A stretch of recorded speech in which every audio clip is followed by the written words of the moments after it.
Je rentre dans mon atelier, je suis chez moi, je me sens bien.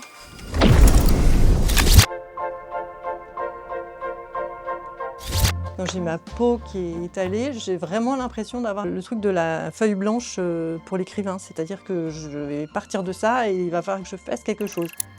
Il faut que ça vienne. Donc quand j'ai un nouveau projet, effectivement, je commence par faire des maquettes papier pour voir ce que ça donne en volume.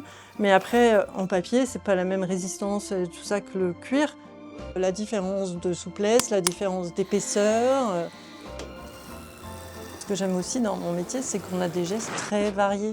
J'ai des gestes très complémentaires, il y en a qui sont avec de la force, d'autres qui sont en détail, par exemple la teinture de tranche, où on est plus dans la précision. J'aime cette complémentarité de gestes très différents. Ma machine, c'est devenu ma grande copine. Il y a des jours où on s'entend bien et des jours où on s'entend moins bien. Puis elle a son petit côté avec ses pieds qui marchent, là, qui fait que ça fait un petit humain.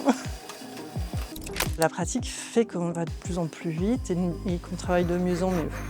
Parfois, il suffit d'une couture, de refaire une petite pièce. Ça, j'aime beaucoup redonner une deuxième vie aux articles. Il n'y a pas très longtemps d'ailleurs, j'ai des clients qui m'ont demandé de réparer la poignée du cartable de leur fille qu'ils avaient gardé dans leur grenier. Et comme cette fille devenait instit ou prof, je sais pas, ils se sont dit que le cartable pouvait reprendre du service. Et comme ça, leur fille est partie dans son nouveau poste avec son ancien cartable.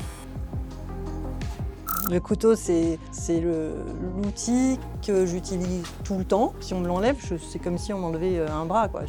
Au début, quand j'ai commencé les ateliers d'initiation, j'avais très peur qu'on prenne mes outils et que je les laisse dans les mains de quelqu'un d'autre. Et j'avais peur qu'on me les casse, qu'on les abîme, tout ça. Puis bon, après, je suis devenue partageuse et je veux bien maintenant.